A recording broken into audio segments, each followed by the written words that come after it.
The Republic by Plato. If you are returning to the Classic Masterworks channel, welcome back. If you are new, please don't forget to like and subscribe and hit the bell notification so that you will be made aware of our latest content. And now, on with the story.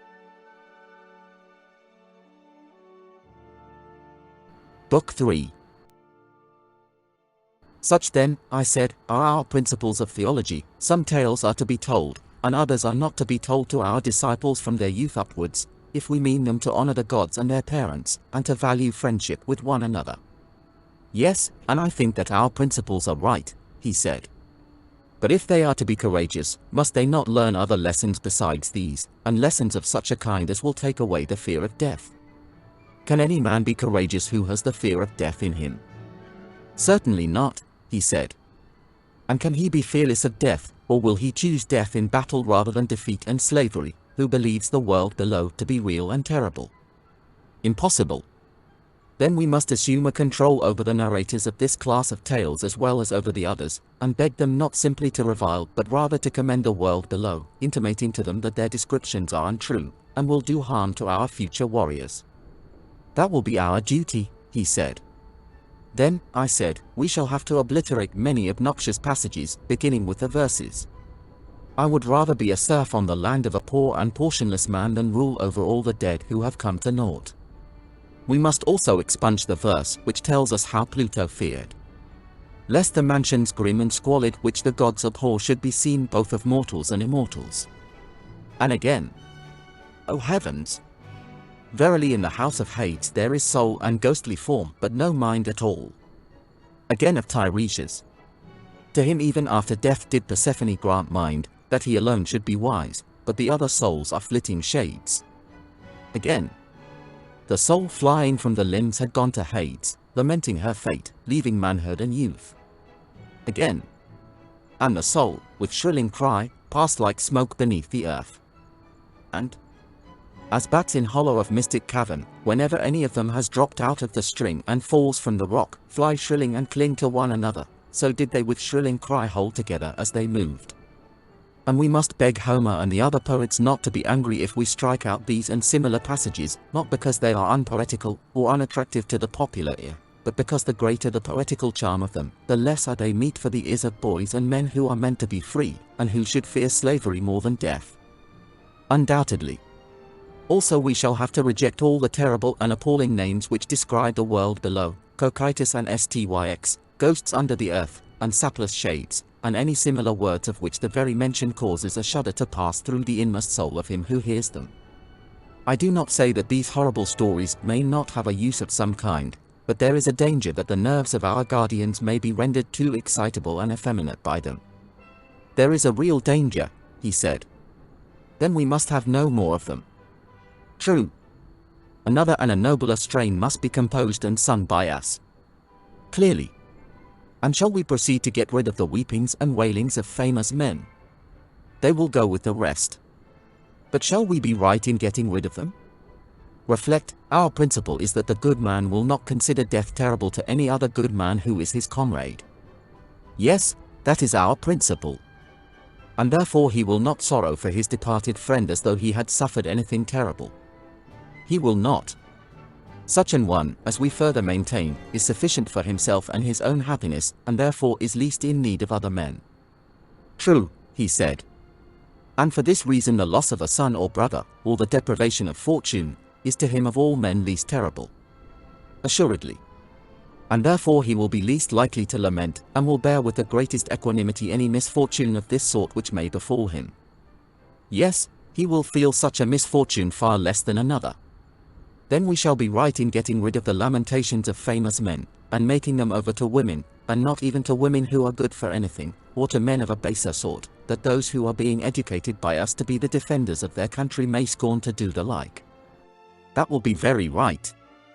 Then we will once more entreat Homer and the other poets not to depict Achilles, who is the son of a goddess, first lying on his side, then on his back, and then on his face, then starting up and sailing in a frenzy along the shores of the barren sea, now taking the sooty ashes in both his hands and pouring them over his head, or weeping and wailing in the various modes which Homer has delineated. Nor should he describe Priam the kinsman of the gods as praying and beseeching, rolling in the dirt, calling each man loudly by his name. Still more earnestly will we beg of him at all events not to introduce the gods lamenting and saying, "Alas!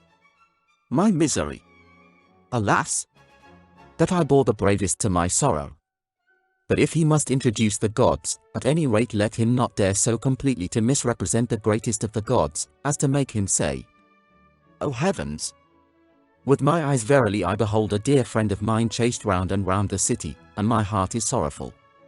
Or again, "Woe is me that I am fated to have Sarpedon, dearest of men to me, subdued at the hands of Patroclus the son of Menoetius. For if, my sweet Eudaimantus, our youth seriously listen to such unworthy representations of the gods, instead of laughing at them as they ought, hardly will any of them deem that he himself, being but a man, can be dishonored by similar actions, neither will he rebuke any inclination which may arise in his mind to say and do the like. And instead of having any shame or self-control, he will be always whining and lamenting on slight occasions." "Yes," he said, "that is most true." "Yes," I replied, "but that surely is what ought not to be, as the argument has just proved to us, and by that proof we must abide until it is disproved by a better. It ought not to be. Neither ought our guardians to be given to laughter. For a fit of laughter which has been indulged to excess almost always produces a violent reaction. So I believe. Then persons of worth, even if only mortal men, must not be represented as overcome by laughter, and still less must such a representation of the gods be allowed." "Still less of the gods, as you say," he replied. "Then we shall not suffer such an expression to be used about the gods as that of Homer when he describes how inextinguishable laughter arose among the blessed gods, when they saw Hephaestus bustling about the mansion. On your views, we must not admit them. On my views, if you like to father them on me, that we must not admit them is certain. Again, truth should be highly valued, if, as we were saying, a lie is useless to the gods, and useful only as a medicine to men, then the use of such medicines should be restricted to physicians. Private individuals have no business with them." "Clearly not," he said. "Then if anyone at all is to have the privilege of lying, the rulers of the state should be the persons, and they, in their dealings either with enemies or with their own citizens, may be allowed to lie for the public good. But nobody else should meddle with anything of the kind, and although the rulers have this privilege, for a private man to lie to them in return is to be deemed a more heinous fault than for the patient or the pupil of a gymnasium not to speak the truth about his own bodily illnesses to the physician or to the trainer, or for a sailor not to tell the captain what is happening about the ship and the rest of the crew, and how things are going with himself or his fellow sailors." "Most true," he said. "If, then, the ruler catches anybody beside himself lying in the state, any of the craftsmen, whether he be priest or physician or carpenter, he will punish him for introducing a practice which is equally subversive and destructive of ship or state." "Most certainly," he said, "if our idea of the state is ever carried out. In the next place our youth must be temperate." "Certainly. Are not the chief elements of temperance, speaking generally, obedience to commanders and self-control in sensual pleasures?" "True. Then we shall approve such language as that of Diomed in Homer. Friend, sit still and obey my word." And the verses which follow. "The Greeks marched breathing prowess, in silent awe of their leaders." And other sentiments of the same kind. We shall. What of this line? "O heavy with wine, who has the eyes of a dog and the heart of a stag?" And of the words which follow? Would you say that these, or any similar impertinences which private individuals are supposed to address to their rulers, whether in verse or prose, are well or ill-spoken? They are ill-spoken. They may very possibly afford some amusement, but they do not conduce to temperance. And therefore they are likely to do harm to our young men. You would agree with me there? Yes? And then, again, to make the wisest of men say that nothing in his opinion is more glorious than when the tables are full of bread and meat, and the cupbearer carries round wine which he draws from the bowl and pours into the cups. Is it fit or conducive to temperance for a young man to hear such words? Or the verse, "The saddest of fates is to die and meet destiny from hunger." What would you say again to the tale of Zeus, who, while other gods and men were asleep and he the only person awake, lay devising plans, but forgot them all in a moment through his lust, and was so completely overcome at the sight of her that he would not even go into the hut, but wanted to lie with her on the ground, declaring that he had never been in such a state of rapture before, even when they first met one another, without the knowledge of their parents. Or that other tale of how Hephaestus, because of similar goings on, cast a chain around Ars and Aphrodite. Indeed, he said, I am strongly of opinion that they ought not to hear that sort of thing.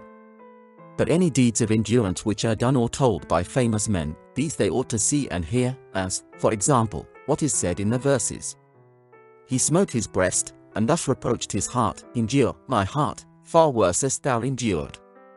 Certainly, he said. In the next place, we must not let them be receivers of gifts or lovers of money. Certainly not. Neither must we sing to them of gifts persuading gods, and persuading reverend kings. Neither is Phoenix, the tutor of Achilles, to be approved or deemed to have given his pupil good counsel when he told him that he should take the gifts of the Greeks and assist them, but that without a gift he should not lay aside his anger. Neither will we believe or acknowledge Achilles himself to have been such a lover of money that he took Agamemnon's gifts, or that when he had received payment he restored the dead body of Hector, but that without payment he was unwilling to do so. Undoubtedly, he said, these are not sentiments which can be approved. Loving Homer as I do, I hardly like to say that in attributing these feelings to Achilles, or in believing that they are truly attributed to him, he is guilty of downright impiety. As little can I believe the narrative of his insolence to Apollo, where he says, Thou hast wronged me, O far darter, most abominable of deities. Verily I would be even with thee, if I had only the power. Or his insubordination to the river god, on whose divinity he is ready to lay hands, or his offering to the dead Patroclus of his own hair, which had been previously dedicated to the other river god Spacius, and that he actually performed this vow, or that he dragged Hector round the tomb of Patroclus and slaughtered the captives at the pyre. Of all this I cannot believe that he was guilty, any more than I can allow our citizens to believe that he, the wise Charon's pupil, the son of a goddess and of Peleus, who was the gentlest of men and third in descent from Zeus, was so disordered in his wits as to be at one time the slave of two seemingly inconsistent passions, meanness, not untainted by avarice, combined with overweening contempt of gods and men. You are quite right, he replied. And let us equally refuse to believe, or allow to be repeated, the tale of Theseus son of Poseidon, or of Peirithous son of Zeus, going forth as they did to perpetrate a horrid rape, or of any other hero or son of a god daring to do such impious and dreadful things as they falsely ascribe to them in our day, and let us further compel the poets to declare either that these acts were not done by them, or that they were not the sons of gods, both in the same breath they shall not be permitted to affirm. We will not have them trying to persuade our youth that the gods are the authors of evil, and that heroes are no better than men, sentiments which, as we were saying, are neither pious nor true, for we have already proved that evil cannot come from the gods. Assuredly not. And further, they are likely to have a bad effect on those who hear them, for everybody will begin to excuse his own vices when he is convinced that similar wickednesses are always being perpetrated by the kindred of the gods, the relatives of Zeus, whose ancestral altar, the altar of Zeus, is aloft in air on the peak of Ida, and who have the blood of deities yet flowing in their veins. And therefore let us put an end to such tales, lest they engender laxity of morals among the young. By all means, he replied. But now that we are determining what classes of subjects are or are not to be spoken of, let us see whether any have been omitted by us. The manner in which gods and demigods and heroes and the world below should be treated has been already laid down. Very true. And what shall we say about men? That is clearly the remaining portion of our subject. Clearly so. But we are not in a condition to answer this question at present, my friend. Why not? Because, if I am not mistaken, we shall have to say that about men poets and storytellers are guilty of making the gravest misstatements when they tell us that wicked men are often happy, and the good miserable, and that injustice is profitable when undetected, but that justice is a man's own loss and another's gain. These things we shall forbid them to utter, and command them to sing and say the opposite. To be sure we shall, he replied. But if you admit that I am right in this, then I shall maintain that you have implied the principle for which we have been all along contending. I grant the truth of your inference. That such things are or are not to be said about men is a question which we cannot determine until we have discovered what justice is, and how naturally advantageous to the possessor, whether he seem to be just or not. Most true, he said. Enough of the subjects of poetry, let us now speak of the style, and when this has been considered, both matter and manner will have been completely treated. I do not understand what you mean, said Adimantus. Then I must make you understand, and perhaps I may be more intelligible if I put the matter in this way. You are aware, I suppose, that all mythology and poetry is a narration of events either past, present, or to come. Certainly, he replied. And narration may be either simple narration, or imitation, or a union of the two. That again, he said, I do not quite understand. I fear that I must be a ridiculous teacher when I have so much difficulty in making myself apprehended. Like a bad speaker, therefore, I will not take the whole of the subject, but will break a piece off in illustration of my meaning.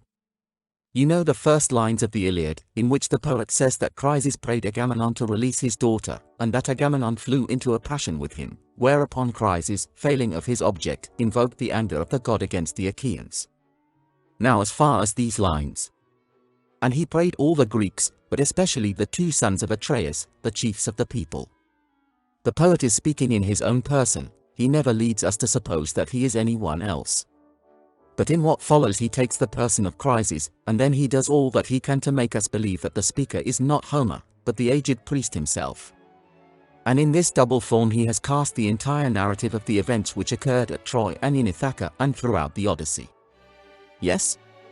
And a narrative it remains both in the speeches which the poet recites from time to time and in the intermediate passages?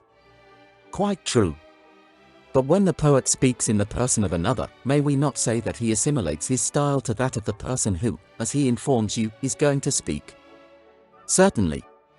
And this assimilation of himself to another, either by the use of voice or gesture, is the imitation of the person whose character he assumes. Of course. Then in this case the narrative of the poet may be said to proceed by way of imitation. Very true. Or, if the poet everywhere appears and never conceals himself, then again the imitation is dropped, and his poetry becomes simple narration. However, in order that I may make my meaning quite clear, and that you may no more say, I don't understand, I will show how the change might be effected.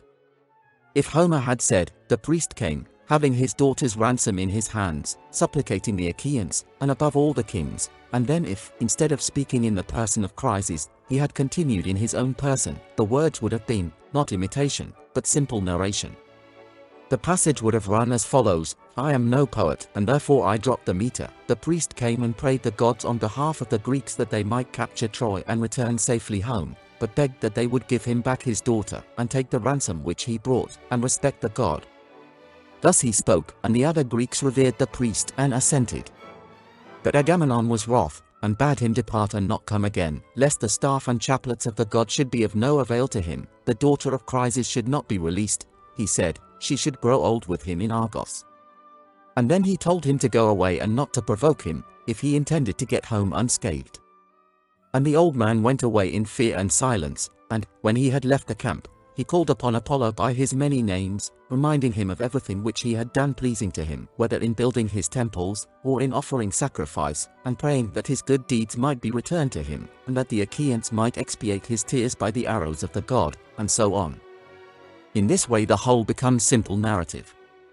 I understand, he said. Or you may suppose the opposite case, that the intermediate passages are omitted, and the dialogue only left. That also, he said, I understand. You mean, for example, as in tragedy.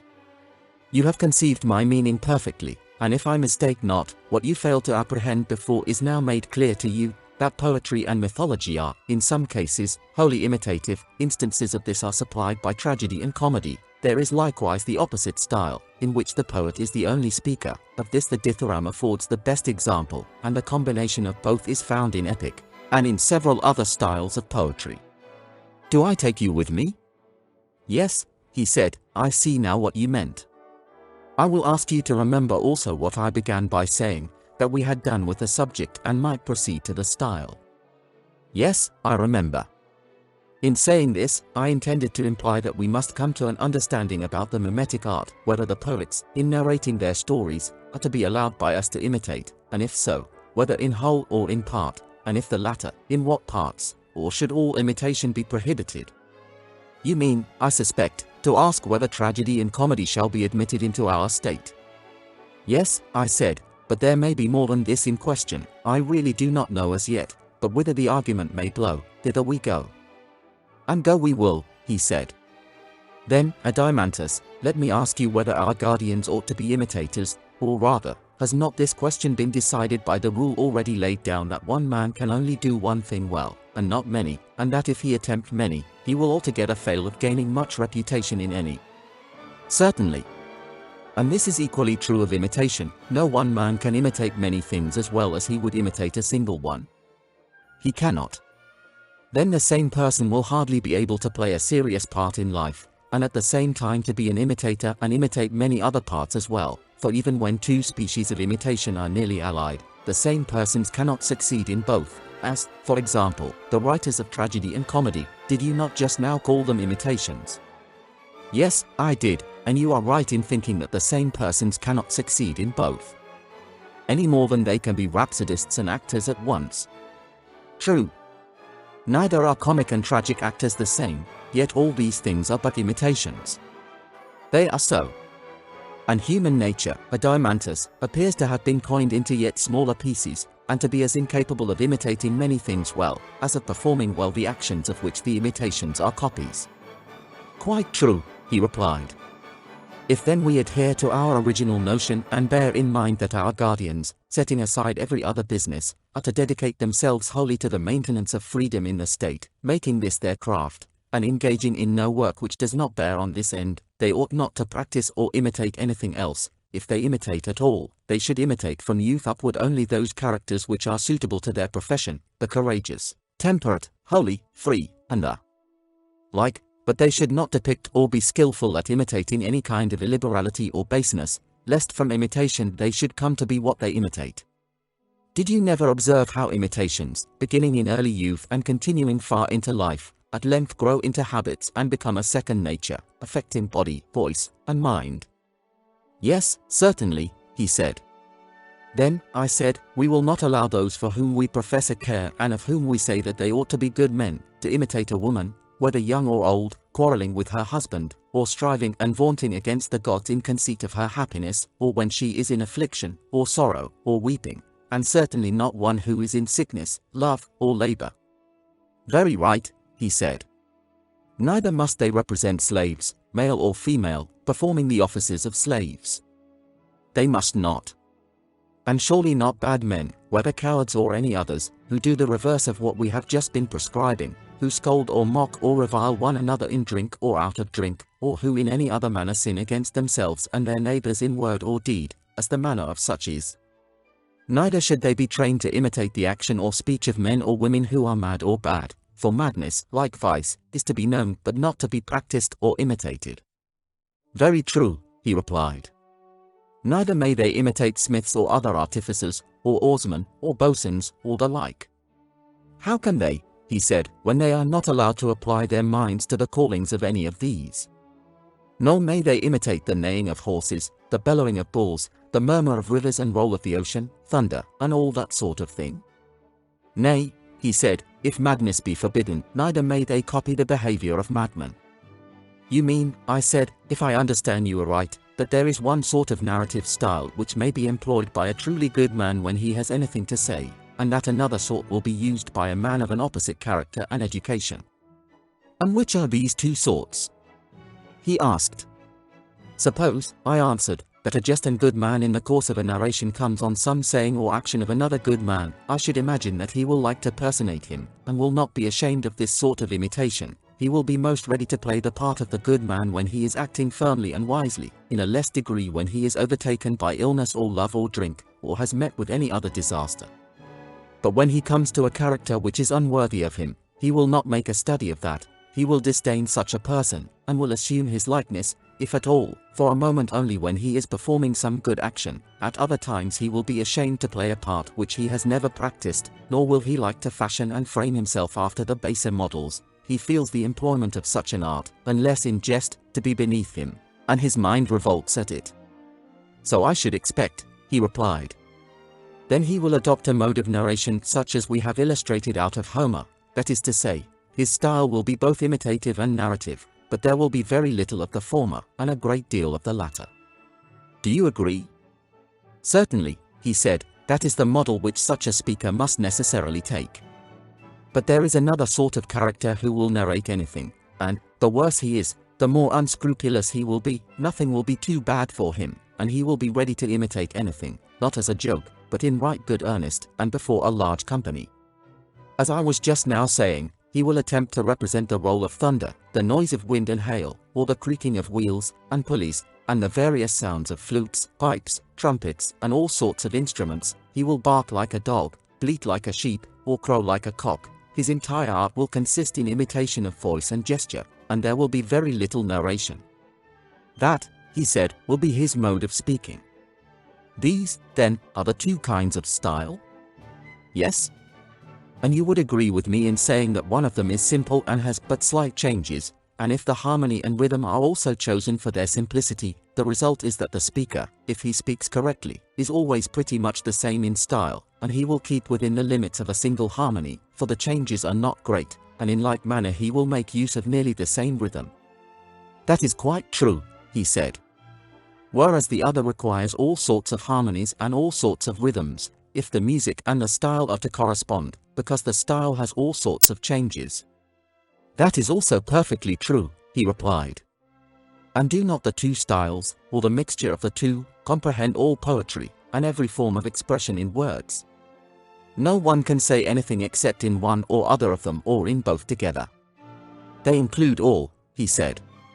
And shall we receive into our state all the three styles, or one only of the two unmixed styles? Or would you include the mixed? I should prefer only to admit the pure imitator of virtue. Yes, I said, Adimantus, but the mixed style is also very charming, and indeed the pantomimic, which is the opposite of the one chosen by you, is the most popular style with children and their attendants, and with the world in general. I do not deny it. But I suppose you would argue that such a style is unsuitable to our state, in which human nature is not twofold or manifold, for one man plays one part only. Yes, quite unsuitable. And this is the reason why in our state, and in our state only, we shall find a shoemaker to be a shoemaker and not a pilot also, and a husbandman to be a husbandman and not a die-cast also, and a soldier and not a trader also, and the same throughout. True, he said. And therefore when any one of these pantomimic gentlemen, who are so clever that they can imitate anything, comes to us, and makes a proposal to exhibit himself and his poetry, we will fall down and worship him as a sweet and holy and wonderful being, but we must also inform him that in our state such as he are not permitted to exist, the law will not allow them.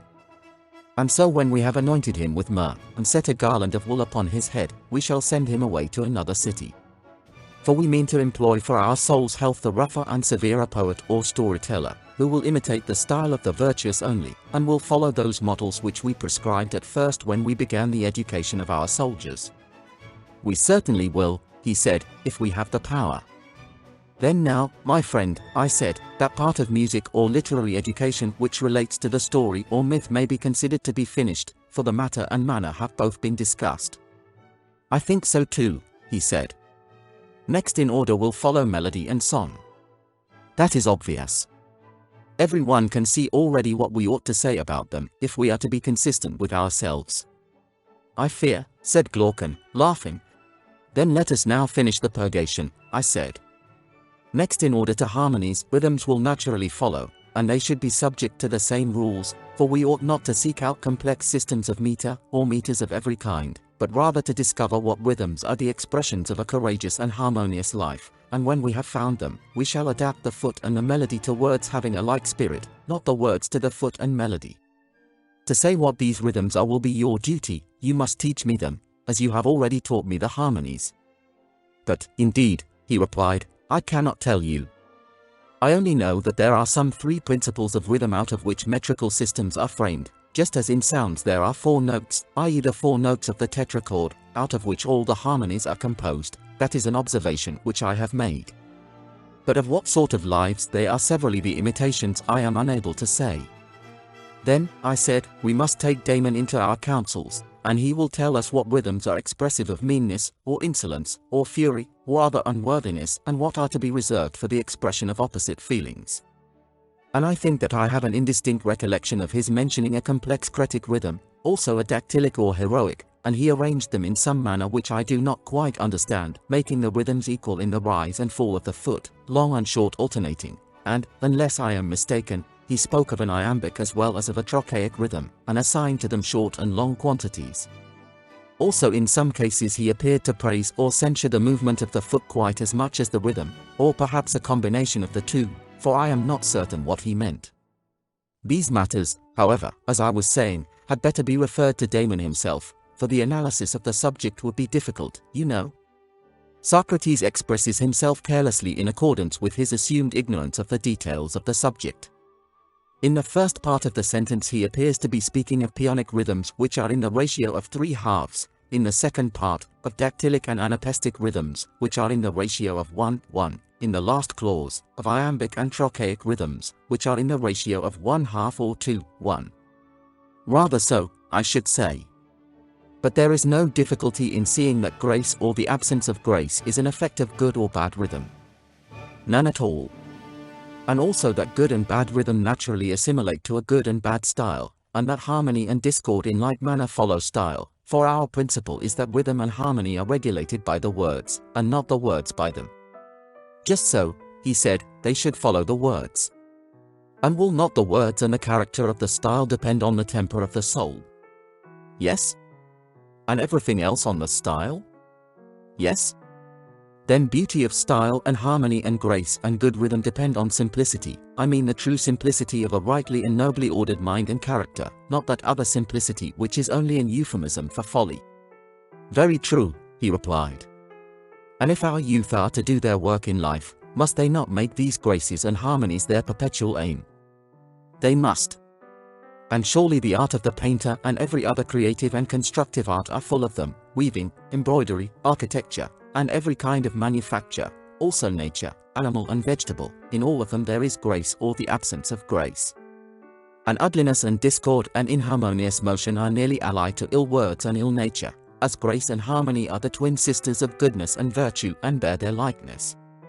That is quite true, he said. But shall our superintendents go no further, and are the poets only to be required by us to express the image of the good in their works, on pain, if they do anything else, of expulsion from our state?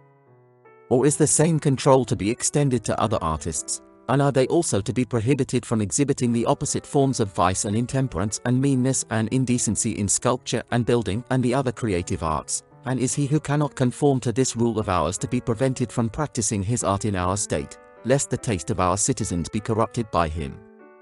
We would not have our guardians grow up amid images of moral deformity, as in some noxious pasture, and their browse and feed upon many a baneful herb and flower day by day, little by little, until they silently gather a festering mass of corruption in their own soul. Let our artists rather be those who are gifted to discern the true nature of the beautiful and graceful, then will our youth dwell in a land of health, amid fair sights and sounds, and receive the good in everything, and beauty, the effluence of fair works, shall flow into the eye and ear, like a health-giving breeze from a purer region, and insensibly draw the soul from earliest years into likeness and sympathy with the beauty of reason. There can be no nobler training than that, he replied. And therefore, I said, Glaucon, musical training is a more potent instrument than any other, because rhythm and harmony find their way into the inward places of the soul, on which they mightily fasten, imparting grace, and making the soul of him who is rightly educated graceful, or of him who is ill-educated ungraceful. And also because he who has received this true education of the inner being will most shrewdly perceive omissions or faults in art and nature, and with a true taste, while he praises and rejoices over and receives into his soul the good, and becomes noble and good, he will justly blame and hate the bad, now in the days of his youth, even before he is able to know the reason why, and when reason comes he will recognize and salute the friend with whom his education has made him long familiar. Yes, he said, I quite agree with you in thinking that our youth should be trained in music and on the grounds which you mention. Just as in learning to read, I said, we were satisfied when we knew the letters of the alphabet, which are very few, in all their recurring sizes and combinations, not slighting them as unimportant whether they occupy a space large or small, but everywhere eager to make them out, and not thinking ourselves perfect in the art of reading until we recognize them wherever they are found. True. Or, as we recognize the reflection of letters in the water, or in a mirror, only when we know the letters themselves, the same art and study giving us the knowledge of both. Exactly. Even so, as I maintain, neither we nor our guardians, whom we have to educate, can ever become musical until we and they know the essential forms of temperance, courage, liberality, magnificence, and their kindred, as well as the contrary forms, in all their combinations, and can recognize them and their images wherever they are found, not slighting them either in small things or great, but believing them all to be within the sphere of one art and study. Most assuredly. And when a beautiful soul harmonizes with a beautiful form, and the two are cast in one mold, that will be the fairest of sights to him who has an eye to see it. The fairest indeed. And the fairest is also the loveliest? That may be assumed. And the man who has the spirit of harmony will be most in love with the loveliest, but he will not love him who is of an inharmonious soul. That is true, he replied, if the deficiency be in his soul, but if there be any merely bodily defect in another he will be patient of it and will love all the same. I perceive, I said, that you have or have had experiences of this sort, and I agree. But let me ask you another question, has excess of pleasure any affinity to temperance? How can that be? He replied, pleasure deprives a man of the use of his faculties quite as much as pain. Or any affinity to virtue in general? None whatever. Any affinity to wantonness and intemperance? Yes, the greatest. And is there any greater or keener pleasure than that of sensual love? No, nor a madder. Whereas true love is a love of beauty and order, temperate and harmonious. Quite true, he said. Then no intemperance or madness should be allowed to approach true love. Certainly not. Then mad or intemperate pleasure must never be allowed to come near the lover and his beloved, neither of them can have any part in it if their love is of the right sort. No, indeed, Socrates, it must never come near them. Then I suppose that in the city which we are founding you would make a law to the effect that a friend should use no other familiarity to his love than a father would use to his son, and then only for a noble purpose, and he must first have the other's consent, and this rule is to limit him in all his intercourse, and he is never to be seen going further, or, if he exceeds, he is to be deemed guilty of coarseness and bad taste. I quite agree, he said. Thus much of music, which makes a fair ending, for what should be the end of music if not the love of beauty? I agree, he said. After music comes gymnastic, in which our youth are next to be trained. Certainly. Gymnastic as well as music should begin in early years, the training in it should be careful and should continue through life. Now my belief is, and this is a matter upon which I should like to have your opinion in confirmation of my own, but my own belief is, not that the good body by any bodily excellence improves the soul, but, on the contrary, that the good soul, by her own excellence, improves the body as far as this may be possible. What do you say? Yes, I agree. Then, to the mind when adequately trained, we shall be right in handing over the more particular care of the body, and in order to avoid prolixity we will now only give the general outlines of the subject. Very good. That they must abstain from intoxication has been already remarked by us, for of all persons a guardian should be the last to get drunk and not know where in the world he is. Yes, he said, that a guardian should require another guardian to take care of him is ridiculous indeed. But next, what shall we say of their food, for the men are in training for the great contest of all, are they not? Yes, he said. And will the habit of body of our ordinary athletes be suited to them? I am afraid, I said, that a habit of body such as they have is but a sleepy sort of thing, and rather perilous to health. Do you not observe that these athletes sleep away their lives, and are liable to most dangerous illnesses if they depart, in ever so slight a degree, from their customary regimen? Yes, I do. Then, I said, a finer sort of training will be required for our warrior athletes, who are to be like wakeful dogs, and to see and hear with the utmost keenness, amid the many changes of water and also of food, summer heat and winter cold, which they will have to endure when on a campaign. They must not be liable to break down in health. That is my view. The really excellent gymnastic is twin sister of that simple music which we were just now describing. How so? Why, I conceive that there is a gymnastic which, like our music, is simple and good, and especially the military gymnastic. What do you mean? My meaning may be learned from Homer. He, you know, feeds his heroes at their feasts, when they are campaigning, on soldiers' fare. They have no fish, although they are on the shores of the Hellespont, and they are not allowed boiled meats, but only roast, which is the food most convenient for soldiers, requiring only that they should light a fire, and not involving the trouble of carrying about pots and pans. True. And I can hardly be mistaken in saying that sweet sauces are nowhere mentioned in Homer. In prescribing them, however, he is not singular. All professional athletes are well aware that a man who is to be in good condition should take nothing of the kind. Yes, he said, and knowing this, they are quite right in not taking them. Then you would not approve of Syracusan dinners, and the refinements of Sicilian cookery? I think not. Nor, if a man is to be in condition, would you allow him to have a Corinthian girl as his fair friend? Certainly not. Neither would you approve of the delicacies, as they are thought, of Athenian confectionery? Certainly not. All such feeding and living may be rightly compared by us to melody and song composed in the panharmonic style, and in all the rhythms. Exactly. Their complexity engendered license, and here disease, whereas simplicity in music was the parent of temperance in the soul, and simplicity in gymnastic of health in the body. Most true, he said.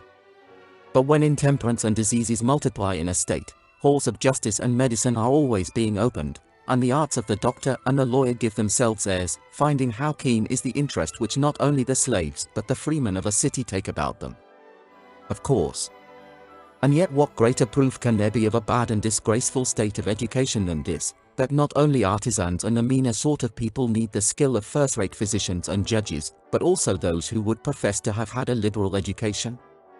Is it not disgraceful, and a great sign of want of good breeding, that a man should have to go abroad for his law and physic because he has none of his own at home, and must therefore surrender himself into the hands of other men whom he makes lords and judges over him?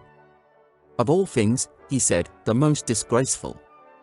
Would you say a most? I replied, when you consider that there is a further stage of the evil in which a man is not only a lifelong litigant, passing all his days in the courts, either as plaintiff or defendant, but is actually led by his bad taste to pride himself on his litigiousness. He imagines that he is a master in dishonesty, able to take every crooked turn, and wriggle into and out of every hole, bending like a withy and getting out of the way of justice, and all for what? In order to gain small points not worth mentioning, he not knowing that so to order his life as to be able to do without a napping judge is a far higher and nobler sort of thing. Is not that still more disgraceful? Yes, he said, that is still more disgraceful. Well, I said, and to require the help of medicine, not when a wound has to be cured, or on occasion of an epidemic, but just because, by indolence and a habit of life such as we have been describing, men fill themselves with waters and winds, as if their bodies were a marsh, compelling the ingenious sons of Asclepius to find more names for diseases, such as flatulence and catarrh. Is not this, too, a disgrace? Yes, he said, they do certainly give very strange and newfangled names to diseases. Yes, I said, and I do not believe that there were any such diseases in the days of Asclepius, and this I infer from the circumstance that the hero Eurypylus, after he has been wounded in Homer, drinks a posset of Prannian wine well besprinkled with barley meal and grated cheese, which are certainly inflammatory, and yet the sons of Asclepius who were at the Trojan War do not blame the damsel who gives him the drink, or rebuke Patroclus, who is treating his case. Well, he said, that was surely an extraordinary drink to be given to a person in his condition. Not so extraordinary, I replied, if you bear in mind that in former days, as is commonly said, before the time of Herodicus, the guild of Asclepius did not practice our present system of medicine, which may be said to educate diseases. But Herodicus, being a trainer, and himself of a sickly constitution, by a combination of training and doctoring found out a way of torturing first and chiefly himself, and secondly the rest of the world. How was that? He said.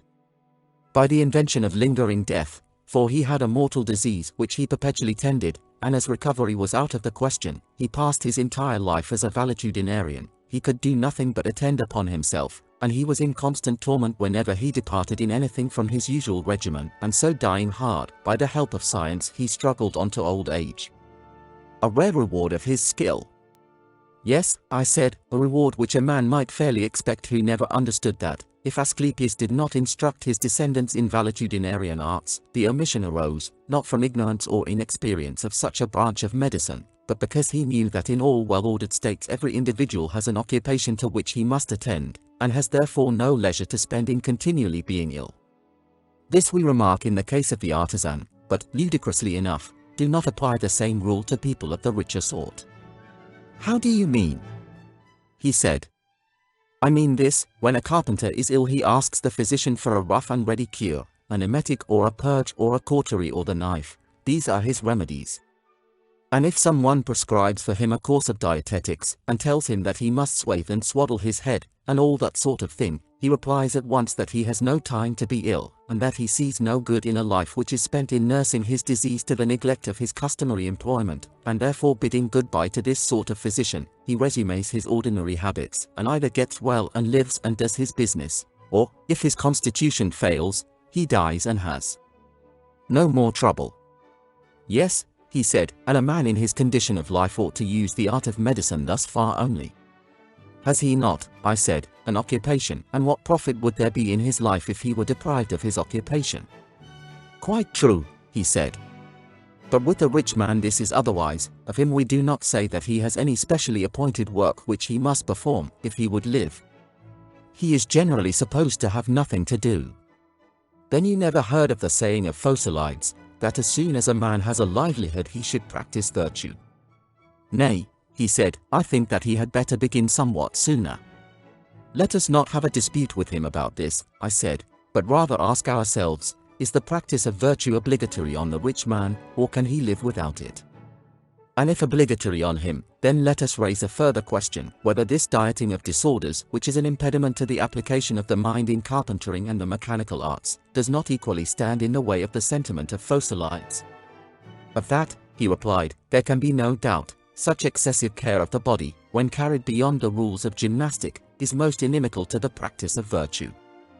Yes, indeed, I replied, and equally incompatible with the management of a house, an army, or an office of state, and, what is most important of all, irreconcilable with any kind of study or thought or self-reflection. There is a constant suspicion that headache and giddiness are to be ascribed to philosophy, and hence all practicing or making trial of virtue in the higher sense is absolutely stopped. For a man is always fancying that he is being made ill, and is in constant anxiety about the state of his body. Yes, likely enough. And therefore our politic Asclepius may be supposed to have exhibited the power of his art only to persons who, being generally of healthy constitution and habits of life, had a definite ailment. Such as these he cured by purges and operations, and bade them live as usual, herein consulting the interests of the state. But bodies which disease had penetrated through and through he would not have attempted to cure by gradual processes of evacuation and infusion. He did not want to lengthen out good-for-nothing lives, or to have weak fathers begetting weaker sons. If a man was not able to live in the ordinary way he had no business to cure him, for such a cure would have been of no use either to himself or to the state. Then, he said, you regard Asclepius as a statesman. Clearly, and his character is further illustrated by his sons. Note that they were heroes in the days of old and practiced the medicines of which I am speaking at the siege of Troy. You will remember how, when Pandarus wounded Menelaus, they sucked the blood out of the wound and sprinkled soothing remedies. But they never prescribed what the patient was afterwards to eat or drink in the case of Menelaus, any more than in the case of Eurypylus. The remedies, as they conceived, were enough to heal any man who before he was wounded was healthy and regular in his habits, and even though he did happen to drink a posset of Pramnian wine, he might get well all the same. But they would have nothing to do with unhealthy and intemperate subjects, whose lives were of no use either to themselves or others. The art of That is very true, he said. But with the judge it is otherwise, since he governs mind by mind. He ought not therefore to have been trained among vicious minds, and to have associated with them from youth upwards, and to have gone through the whole calendar of crime, only in order that he may quickly infer the crimes of others as he might their bodily diseases from his own self-consciousness. The honorable mind which is to form a healthy judgment should have had no experience or contamination of evil habits when young. And this is the reason why in youth good men often appear to be simple, and are easily practiced upon by the dishonest, because they have no examples of what evil is in their own souls. Yes, he said, they are far too apt to be deceived. Therefore, I said, the judge should not be young, he should have learned to know evil, not from his own soul, but from late and long observation of the nature of evil in others. Knowledge should be his guide, not personal experience. Yes, he said, that is the ideal of a judge. Yes, I replied, and he will be a good man, which is my answer to your question, for he is good who has a good soul. But the cunning and suspicious nature of which we spoke, he who has committed many crimes, and fancies himself to be a master in wickedness, when he is amongst his fellows, is wonderful in the precautions which he takes, because he judges of them by himself. But when he gets into the company of men of virtue, who have the experience of age, he appears to be a fool again, owing to his unseasonable suspicions. He cannot recognize an honest man, because he has no pattern of honesty in himself. At the same time, as the bad are more numerous than the good, and he meets with them oftener, he thinks himself, and is by others thought to be, rather wise than foolish. Most true, he said. Then the good and wise judge whom we are seeking is not this man, but the other, for vice cannot know virtue too, but a virtuous nature, educated by time, will acquire a knowledge both of virtue and vice. The virtuous, and not the vicious, man has wisdom, in my opinion. And in mine also. This is the sort of medicine, and this is the sort of law, which you will sanction in your state. They will minister to better natures, giving health both of soul and of body, but those who are diseased in their bodies they will leave to die, and the corrupt and incurable souls they will put an end to themselves. That is clearly the best thing both for the patients and for the state. And thus our youth, having been educated only in that simple music which, as we said, inspires temperance, will be reluctant to go to law. Clearly. And the musician, who, keeping to the same track, is content to practice the simple gymnastic, will have nothing to do with medicine unless in some extreme case. That I quite believe. The very exercises and tolls which he undergoes are intended to stimulate the spirited element of his nature, and not to increase his strength. He will not, like common athletes, use exercise and regimen to develop his muscles. Very right, he said. Neither are the two arts of music and gymnastic really designed, as is often supposed, the one for the training of the soul, the other for the training of the body. What then is the real object of them? I believe, I said, that the teachers of both have in view chiefly the improvement of the soul. How can that be? He asked. Did you never observe, I said, the effect on the mind itself of exclusive devotion to gymnastic, or the opposite effect of an exclusive devotion to music? In what way shown? He said. The one producing a temper of hardness and ferocity, the other of softness and effeminacy, I replied. Yes, he said, I am quite aware that the mere athlete becomes too much of a savage, and that the mere musician is melted and softened beyond what is good for him. Yet surely, I said, this ferocity only comes from spirit, which, if rightly educated, would give courage, but if too much intensified, is liable to become hard and brutal. That I quite think. On the other hand, the philosopher will have the quality of gentleness. And this also, when too much indulged, will turn to softness, but, if educated rightly, will be gentle and moderate. True. And in our opinion the guardians ought to have both these qualities? Assuredly. And both should be in harmony? Beyond question. And the harmonious soul is both temperate and courageous? Yes. And the inharmonious is cowardly and boorish? Very true. And, when a man allows music to play upon him and to pour into his soul through the funnel of his ears those sweet and soft and melancholy airs of which we were just now speaking, and his whole life is passed in warbling and the delights of song, in the first stage of the process the passion or spirit which is in him is tempered like iron, and made useful, instead of brittle and useless. But, if he carries on the softening and soothing process, in the next stage he begins to melt and waste, until he has wasted away his spirit and cut out the sinews of his soul, and he becomes a feeble warrior. Very true. If the element of spirit is naturally weak in him the change is speedily accomplished, but if he have a good deal, then the power of music weakening the spirit renders him excitable, on the least provocation he flames up at once, and is speedily extinguished, instead of having spirit he grows irritable and passionate and is quite impracticable. Exactly. And so in gymnastics, if a man takes violent exercise and is a great feeder, and the reverse of a great student of music and philosophy, at first the high condition of his body fills him with pride and spirit, and he becomes twice the man that he was. Certainly. And what happens?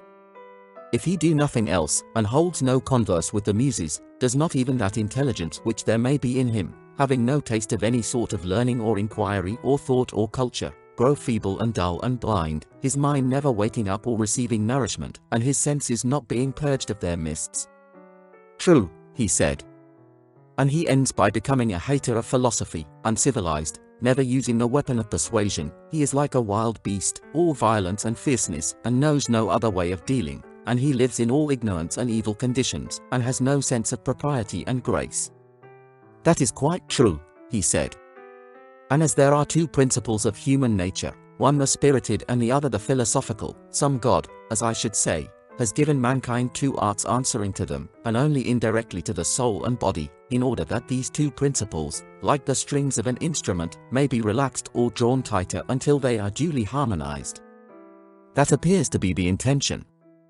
And he who mingles music with gymnastic in the fairest proportions, and best attempers them to the soul, may be rightly called the true musician and harmonist in a far higher sense than the tuner of the strings. You are quite right, Socrates. And such a presiding genius will be always required in our state if the government is to last. Yes, he will be absolutely necessary. Such, then, are our principles of nurture and education. Where would be the use of going into further details about the dances of our citizens, or about their hunting and coursing, their gymnastic and equestrian contests? For these all follow the general principle, and having found that, we shall have no difficulty in discovering them. I dare say that there will be no difficulty. Very good, I said. Then what is the next question? Must we not ask who are to be rulers and who subjects? Certainly. There can be no doubt that the elder must rule the younger. Clearly. And that the best of these must rule. That is also clear. Now, are not the best husbandmen those who are most devoted to husbandry? Yes? And as we are to have the best of guardians for our city, must they not be those who have most the character of guardians? Yes? And to this end they ought to be wise and efficient, and to have a special care of the state. True. And a man will be most likely to care about that which he loves. To be sure.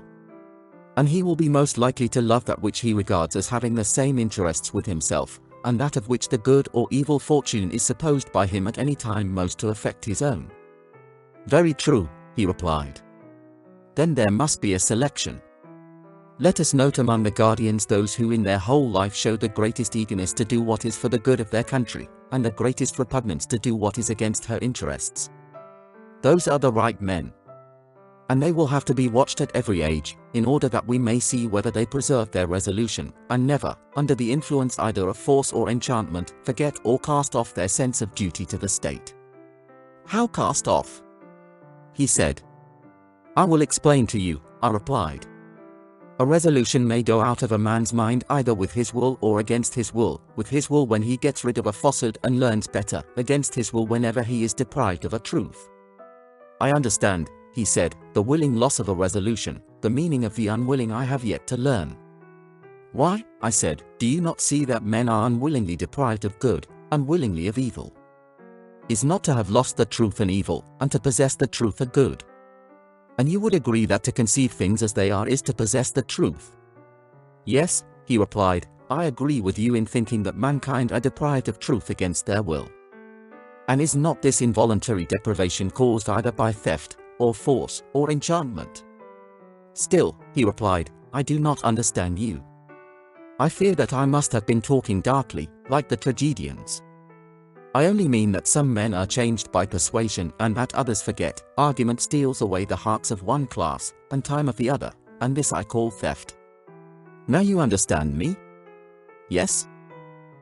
Those again who are forced, are those whom the violence of some pain or grief compels to change their opinion. I understand, he said, and you are quite right. And you would also acknowledge that the enchanted are those who change their minds either under the softer influence of pleasure or the sterner influence of fear. Yes, he said, everything that deceives may be said to enchant. Therefore, as I was just now saying, we must inquire who are the best guardians of their own conviction that what they think the interest of the state is to be the rule of their lives. We must watch them from their youth upwards, and make them perform actions in which they are most likely to forget or to be deceived, and he who remembers and is not deceived is to be selected, and he who fails in the trial is to be rejected. That will be the way? Yes? And there should also be toils and pains and conflicts prescribed for them, in which they will be made to give further proof of the same qualities. Very right, he replied.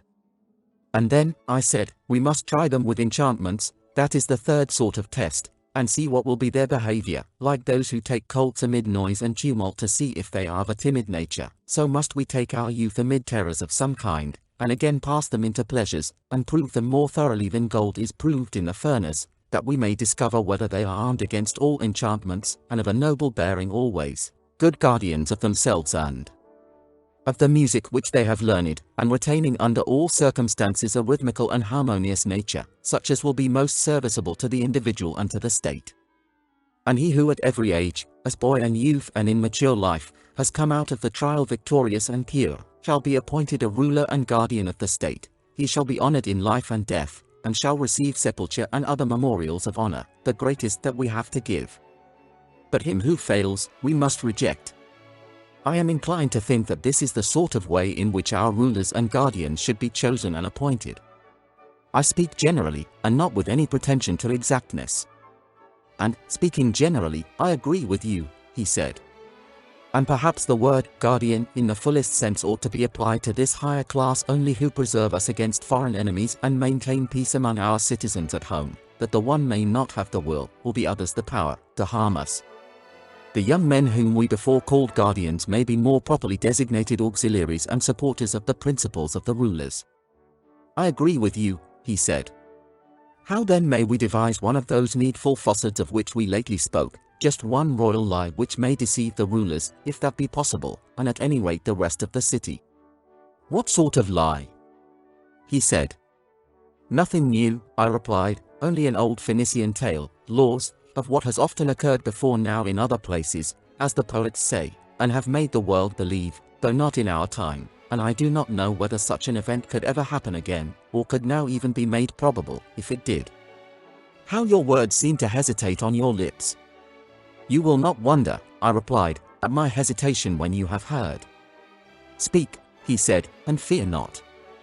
Well then, I will speak, although I really know not how to look you in the face, or in what words to utter the audacious fiction, which I propose to communicate gradually, first to the rulers, then to the soldiers, and lastly to the people.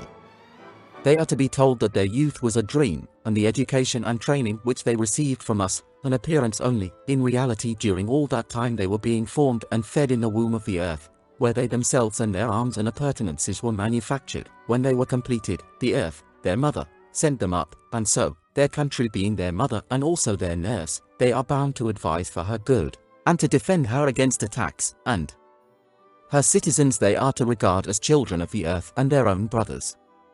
You had good reason, he said, to be ashamed of the lie which you were going to tell. True, I replied, but there is more coming, I have only told you half. Citizens, we shall say to them in our tale, you are brothers, yet God has framed you differently. Some of you have the power of command, and in the composition of these he has mingled gold, wherefore also they have the greatest honor. Others he has made of silver, to be auxiliaries, others again who are to be husbandmen and craftsmen he has composed of brass and iron, and the species will generally be preserved in the children. But as all are of the same original stock, a golden parent will sometimes have a silver son, or a silver parent a golden son. And God proclaims as a first principle to the rulers, and above all else, that there is nothing which they should so anxiously guard, or of which they are to be such good guardians, as of the purity of the race. They should observe what elements mingle in their offspring, for if the son of a golden or silver parent has an admixture of brass and iron, then nature orders a transposition of ranks, and the eye of the ruler must not be pitiful towards the child because he has to descend in the scale and become a husbandman or artisan, just as there may be sons of artisans who having an admixture of gold or silver in them are raised to honor, and become guardians or auxiliaries. For an oracle says that when a man of brass or iron guards the state, it will be destroyed. Such is the tale. Is there any possibility of making our citizens believe in it? Not in the present generation, he replied. There is no way of accomplishing this, but their sons may be made to believe in the tale, and their sons' sons, and posterity after them. I see the difficulty, I replied, yet the fostering of such a belief will make them care more for the city and for one another. Enough, however, of the fiction which may now fly abroad upon the wings of rumor, while we arm our earthborn heroes, and lead them forth under the command of their rulers. Let them look round and select a spot whence they can best suppress insurrection, if any prove refractory within, and also defend themselves against enemies, who like wolves may come down on the fold from without. There let them encamp, and when they have encamped, let them sacrifice to the proper gods and prepare their dwellings. Just so, he said. And their dwellings must be such as will shield them against the cold of winter and the heat of summer. I suppose that you mean houses, he replied. Yes, I said, but they must be the houses of soldiers, and not of shopkeepers. What is the difference? He said. That I will endeavor to explain, I replied. To keep watchdogs, who, from want of discipline or hunger, or some evil habit or other, would turn upon the sheep and worry them, and behave not like dogs but wolves, would be a foul and monstrous thing in a shepherd. Truly monstrous, he said. And therefore every care must be taken that our auxiliaries, being stronger than our citizens, may not grow to be too much for them and become savage tyrants instead of friends and allies. Yes, great care should be taken. And would not a really good education furnish the best safeguard? But they are well educated already, he replied.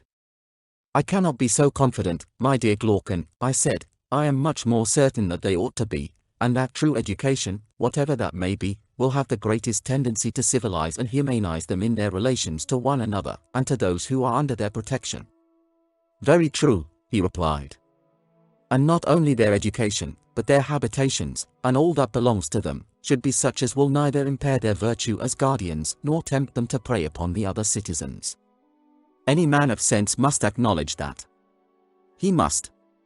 Then now let us consider what will be their way of life, if they are to realize our idea of them. In the first place, none of them should have any property of his own beyond what is absolutely necessary, neither should they have a private house or store closed against anyone who has a mind to enter. Their provisions should be only such as are required by trained warriors, who are men of temperance and courage. They should agree to receive from the citizens a fixed rate of pay, enough to meet the expenses of the year and no more, and they will go to mess and live together like soldiers in a camp. Gold and silver we will tell them that they have from God. The diviner metal is within them, and they have therefore no need of the dross which is current among men, and ought not to pollute the divine by any such earthly admixture, for that commoner metal has been the source of many unholy deeds, but their own is undefiled. And they alone of all the citizens may not touch or handle silver or gold, or be under the same roof with them, or wear them, or drink from them. And this will be their salvation, and they will be the saviors of the state. But should they ever acquire homes or lands or monies of their own, they will become housekeepers and husbandmen instead of guardians, enemies and tyrants instead of allies of the other citizens, hating and being hated, plotting and being plotted against. They will pass their whole life in much greater terror of internal than of external enemies, and the hour of ruin, both to themselves and to the rest of the state, will be at hand. For all which reasons may we not say that thus shall our state be ordered, and that these shall be the regulations appointed by us for guardians concerning their houses and all other matters. Yes, said Glaucon. Thank you for watching. If you are returning to the Classic Masterworks channel, welcome back. If you are new, please don't forget to like and subscribe and hit the bell notification so that you will be made aware of our latest content.